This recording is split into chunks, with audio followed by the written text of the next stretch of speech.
শৈলকুপা উপজেলার ২ নং মির্জাপুর ইউনিয়নের মথুরাপুর ও যোগীপাড়া গ্রামে নির্বাচনকে কেন্দ্র করে পূর্ব শত্রুতার জের ধরে কৃষকদের কোটি টাকা ক্ষয়ক্ষতি করা হয়েছে। এতক্ষণ দেখছিলেন শিরোনাম, এবার বিস্তারিত।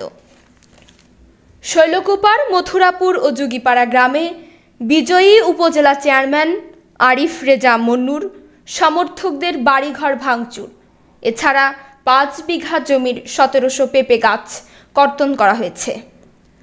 ভুক্তভোগীদের মতে ফারুক মণ্ডলের ৪ বিঘা কলা, রিয়াজ উদ্দিনের ১৫ কাঠা কলা, হিলালের ১ বিঘা লাউ, মনিরুলের ১০ কাঠা কলা এবং ওল, আমিরুলের ১ বিঘা কলা ও বসতবাড়ি ভাঙচুর, জনাব হোসেনের ১৫ কাঠা কলা এবং বাড়ি ভাঙচুর, শফিউদ্দিনের ১০ কাঠা কলা, বল্টুর ১০ কাঠা কলা ও মরিচ, আলমিরের ৩ বিঘা কলা, মরিচ ও ঘর ভাঙচুর, সরোয়ারের ১৫ কাঠা কলা সহ আরও অনেকের ফসল নষ্ট করা হয়েছে। এলাকাবাসী জানিয়েছে, প্রশাসনের দুর্বলতার কারণে ২ নং মির্জাপুর ইউনিয়নে মথুরাপুর ও যোগীপাড়া গ্রামে কৃষকদের কোটি টাকা ক্ষতি হয়েছে। ভুক্তভোগীদের অভিযোগ। সেন বাংলা টেলিভিশন, ঝিনাইদহ। আমার নাম ফারুক মণ্ডল, মোহাম্মদ ফারুক মণ্ডল। আমার অনেক ক্ষেত গাতি কেটে দিয়েছে, ১৫-১৬০০ কলা কেটে দিয়েছে, আমার পেঁপে কেটে দিয়েছে, মেশিনটা গুঁড়ো করে ফেলাইছে। সব মোহাম্মদের গোষ্ঠী আমার সব ক্ষতি করেছে এবং হান্নানের নেতৃত্বে। কে কে ছিল ওই যে আপনি জমিতে যে ক্ষতি করেছেন, তার নামটা কি? ঠান্টো, তারপরে এত মানুষের নাম বলা খুবই কষ্ট, ঠিক আছে। তো মনে করেন যে ওরা সবাই মিলে আমার কলা কেটেছে, ১৬০০ কলা আমার কেটে দিয়েছে। কত টাকা আনুমানিক কত টাকা ক্ষতি হতে পারে? ১০ লক্ষ টাকা ক্ষতি। ১০ লক্ষ টাকা। তারপরে হান্নান নেতৃত্বে আমার কলা কাজে ১৫ কাঠা।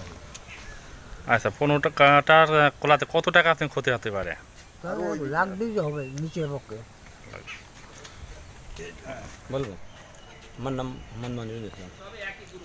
আমার ৫-৬ লাখ টাকা ক্ষেত কেটে দিয়েছে, একই গ্রুপ, যারা কেটে সব একই গ্রুপ।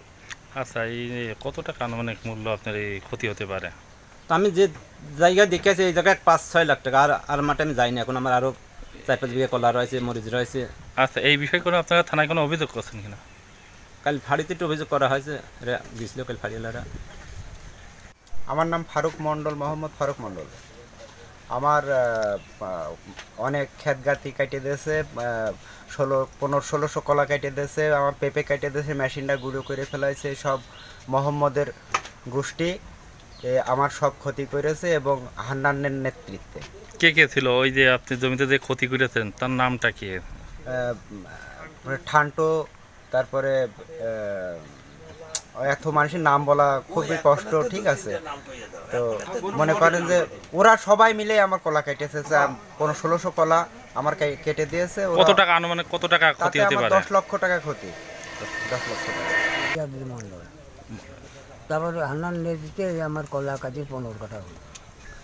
আচ্ছা, ১৫ কাঠার কলাতে কত টাকা আপনি ক্ষতি হতে পারে? লাখ ২ হবে নিচের পক্ষে। বলবো, আমার নাম মনিরুল ইসলাম। আমার ৫-৬ লাখ টাকা ক্ষেত কেটে দিয়েছে। আমার নাম ফারুক মণ্ডল, মোহাম্মদ ফারুক মণ্ডল। আমার অনেক ক্ষেত গাতি কেটে দিয়েছে, ১৫-১৬০০ কলা কেটে দিয়েছে, আমার পেঁপে কেটে দিয়েছে, মেশিনটা গুঁড়ো করে ফেলাইছে। সব মোহাম্মদের গোষ্ঠী আমার সব ক্ষতি করেছে এবং হান্নানের নেতৃত্বে। কে কে ছিল ওই যে আপনি জমিতে যে ক্ষতি করেছেন, তার নামটা কি? ঠান্টো, তারপরে এত মানুষের নাম বলা খুবই কষ্ট, ঠিক আছে। তো মনে করেন যে ওরা সবাই মিলে আমার কলা কেটেছে, ১৬০০ কলা আমার কেটে দিয়েছে। কত টাকা আনুমানিক কত টাকা ক্ষতি হতে পারে? ১০ লক্ষ টাকা ক্ষতি। ১০ লক্ষ টাকা। তারপরে হান্নান নেতৃত্বে আমার কলা কাজে ১৫ কাঠা। আচ্ছা, ১৫ কাঠার কলাতে কত টাকা আপনি ক্ষতি হতে পারে? লাখ ২ হবে নিচের পক্ষে। বলবো, আমার নাম মনিরুল ইসলাম। আমার ৫-৬ লাখ টাকা ক্ষেত কেটে দিয়েছে, একই গ্রুপ, যারা কেটে সব একই গ্রুপ। আচ্ছা, এই কত টাকা আনুমানিক মূল্য আপনার এই ক্ষতি হতে পারে? তো আমি যে জায়গায় দেখেছি এই জায়গায় 5-6 লাখ টাকা। আর মাঠে আমি যাইনি, এখন আমার আরও 4-5 বিঘা কলা রয়েছে, মরিচ রয়েছে। আচ্ছা, এই বিষয়ে কোনো আপনারা থানায় কোনো অভিযোগ করছেন কিনা? কাল ফাঁড়িতে একটু অভিযোগ করা হয়েছে, এরা গেছিল কাল ফাঁড়িওয়ালারা। 1700 পেঁপো গাছ কাটা হয়েছে 5 বিঘে। আমার ছেলে মেয়ে করে স্টক করবেন মানে কান্দে কান্দে আমার ছেলে মেয়ে ছেয়ে গেল করে। এই পেঁপোর পরে আমার নির্ভর, আমরা চাষি মানুষ। আমার পেঁপো গাছ আমার ছেলে মেয়ে মনে হয় মানুষ, ছেলে বাচ্চারা যেভাবে মানুষ করা আমার ছেলেরা সেইভাবে মানুষ করেছে। আমার ছেলেরা মনে হয় স্টক করবেনি করছে। বাবা আপনারা 30 থেকে 40 লাখ টাকার পেঁপো আমাদের হবে মনে হয়। তো কাটি একদম কিচ্ছু নেই, সব শেষ করে দিয়েছে একেবারে। আমার নাম বিনা, আমার স্বামীর নাম হইলে মতিয়ার রহমান। আমার বাসা মথুরাপুর যুগিপাড়া। আমার 1700 পেঁপো গাছ কাটা হয়েছে 5 বিঘে। আমার ছেলে মেয়ে করে স্টক করবেন মানে কান্দে কান্দে আমার ছেলে মেয়ে ছেয়ে গেল করে। এই পেঁপোর পরে আমার নির্ভর, আমরা চাষি মানুষ। আমার পেঁপো গাছ আমার ছেলে মেয়ে মনে হয় মানুষ, ছেলে বাচ্চারা যেভাবে মানুষ করা আমার ছেলেরা সেইভাবে মানুষ করেছে। আমার ছেলেরা মনে হয় স্টক করবেনি করছে। বাবা আপনারা 30 থেকে 40 লাখ টাকার পেঁপো আমাদের হবে মনে হয়। তো কাটি একদম কিচ্ছু নেই, সব শেষ করে দিয়েছে একেবারে। আপনারা তার বিচার একটা করবেন, শেষ হয়ে যাবো। আর ননে নাতে তো ফিরোজ, টান্টু, ঝন্টু, আসাদুল, জীবন, আজাহিদ, মুজাহিদ, নরনিব, আর আরও অনেকে আছে, অনেকের নামে আমি ভুলতে পারলাম না। একজন তো কাটা হয়নি। ফিরোজের ছেলেরা, ফরহাদ, মানে সবাই ছিল, সবাই থেকেই কাটা হয়েছে। আমরা ওই বাগানের ভিতরে এসে দেখেছি কাটা, সাইডে দৌড় মারলাম। কী করবে, তো আসতে পারছি না। আসলে আমাদের যদি দই করে ফেলা যায় তাহলে কী করবো। আমার বাড়ি, আমার দেওরেরা ঘর ভাঙেছে, ওরা ঠেকাতে গেছে, ওরা গলা পারে একেবারে রামদা ধরিয়েছে যে মাগি তখন শেষ করে দেবো। ওরা ঘরের ধরে দৌড় মারেছে। এর কী করবো, কাউ আপনারা একটা এই বিচার করে দেবেন ঠিক মতো।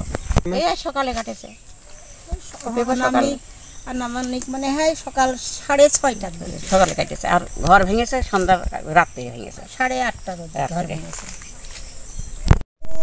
আমাদের বাড়ি ভাঙচুর করেছে রাত 9টার সময়। আমার শ্বশুরের নাম জোনাব মণ্ডল, আমি তার বড় বিটার বউ। রাত্রে আমরা যখন ঘরের ভিতরে বাচ্চা নিয়ে শুয়েছিলাম তখন আমাদের বাড়ির থেকে ভাঙচুর করে। আমার একটা ছোট বাচ্চা শোয়ানো ছিল, তার গায়েটা আড়ে মারে, বাচ্চার গার উপর দিয়ে মানে চলে গিয়েছে। ভাঙচুর করেছে হান্নানের লোকজন। 9টার সময় আমাদের বাইরের মহিলাদের বাড়াতে দিইনি, এটা কুপাইছে, শোকেস কুপাইছে। হঠাৎ করে মনে করেন যে রাত্রিবেলা আমি বাড়িতে আছি, বাড়িতে থাকার পরে তখন আনুমানিক 8টা থেকে 8:30 বাজে। এই সময় মনে করেন যে হঠাৎ করে আমার বাড়ির সামনে হইচই, এই মাঠ দিয়ে লোক উঠে আসলো, অন্তত কম করে 1-150 লোক উঠে আসলো। আটার পরে মনে করেন যে ওখান থেকে সামনে আমি দেখতে পাচ্ছি যে ওই পাশে দোকানটা খুব ভাঙচুর করছে। ভাঙচুর করে এরা পরবর্তীতে ফিরে যাওয়ার সময় আমার এই বাড়ি হামলা করলো। হামলা করে সকল মিলে আসলে যাই ধর মার, এরকমভাবে আপনার এই ঘর মনে করেন যে ভেঙে ফিরিয়ে এরা এই পাশ দিয়ে লাইভে চলে গেল। লোক মনে করেন 1 থেকে 150 লোক মতো এরা ছিল। কারণ যে এটা আছে, এই যে হাবেদ আছে, হাবেদের আওয়াজ শুনলাম। আর এরা আনুষঙ্গিক ভাই ভাইস্তে দিয়ে এখানে প্রতিবেশী যারা আমাদের সামাজিক কায়দায় এন্ট্রি আছে আর কি, তারা সবাই উপস্থিতি ছিল, থেকেই এই ঘটনাটা ঘটিয়েছে। দলটা মূলত মনে করেন যে ভোট ভাট নিয়ে মনে করেন যে কোন দল ছিল। আমার এই যে আমরা গোষ্ঠীগত ব্যাপারে সব একই। এখন হান্নান চাচা, আমার চাচা, আবার মতিয়া চাচা, আমরা সমাজ ছিল এক। তারপরে মনে করেন যে আমার এর ভিতরে এই ভোট ভাট নিয়ে সমাজ 2 হয়ে গেছে। এখন মনে করেন যে সেই গ্যামজামটা শুরু হইলো, সেই মোটরসাইকেলের নির্বাচনে গিয়েছিল। নির্বাচনে যাই ওখানে এসে দোকানে বার বসলো। তারপরে তার সাথে একটা গ্যামজাম হয়ে যায় মতিয়ারের সাথে। হয়ে গেলে আনন্দদার লোকজন মনে করেন যে সেখানে যাইয়ে ওখানে একটা গ্যামজাম ফেসাদ করে ফেলা দেয়। করে ফেলা দেওয়ার পরে আলাদা একটা গ্যামজাম সৃষ্টি হয়ে গেল। ওই সৃষ্টিতেই এখন পর্যন্ত সেই গ্যামজাম চলছেই, সেটা এখন পর্যন্ত সমাধান হয়নি। আর সমাধান না হওয়ার কারণে এখন মনে করেন যে এই আমাদের মতো যারা নিরীহ লোক আছে তাদের উপরেও এখন আক্রমণ করছে। মাঠে ঘাটে দাঁড়িয়ে যাচ্ছে না, মনে করেন বাড়ি ঘর দেখছেনই তো, সব কিছু ভেঙে ফিরে থিয়ে গেছে। এই দলাদলি এইটুকু, এই মাতব্বার দুই চাচা 2 দিক 2 দলে পুড়িয়েছে। তার সাথে মনে করেন যে আমরা সব নিজেরাই এখন এই গ্যামজামটা হচ্ছে আর কি। এই ভোটকে কেন্দ্র করে আলাদা হয়েছে, হয়ে এখন এই ঝামেলা চলছে। আমার স্বামীর নাম শরীফুল বিশ্বাস, আমার গ্রাম মথুরাপুর যুগিপাড়া। রাত 8টার দিক আমার বাড়ি ভাঙচুর হয় এই হান্নানের নেতৃত্বে। আমার ছোট ছেলের বাড়িটা ভেঙে চুরে দিয়েছে, আমার এক নাতি ছেলের বাড়ি ভেঙেছে, মেয়ের বাড়ি ভেঙেছে। এই সব হান্নানের নেতৃত্বে। এই সূত্র হইলকে কি নিয়ে? ভোট নিয়ে শত্রু। এখন এই ভোট নিয়ে কেন্দ্র আমার এই ছেলেটার মারিয়ে ফেলেছিল সব বাইসে, মানে ওরা দৈনিক এসে মিটিং করতো, এক সপ্তাহে 2 দিন এসে মিটিং করে খাওয়া দাওয়া করতো, আর খালি এর খুঁজে বেড়াইতো। আমার ওই দিনে আমার ভাসুরির ছেলে মিছিলে যায়, মোটরসাইকেলের মিছিলে যায়। ওই দিনে লগে আমার উনি আবার মিছিলিতেন ফিরে আসে, দোকানের পর বসে বসলি পারে তার লগে ছুরি দিয়ে খুঁচাতে লাগলো।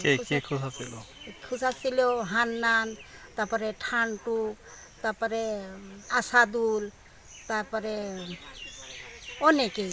এই বিষয় নিয়ে কোনো মামলা হয়েছে কিনা? হ্যাঁ হয়েছে, মামলা হয়েছে, এই বিষয়ে মামলা হয়েছে। মামলায় আসামি কি গ্রেপ্তার হয়েছে কিনা? এই বিষয়ে আগে ওই জামিন হয়েছে, কেউ জামিন এখনই হয়নি।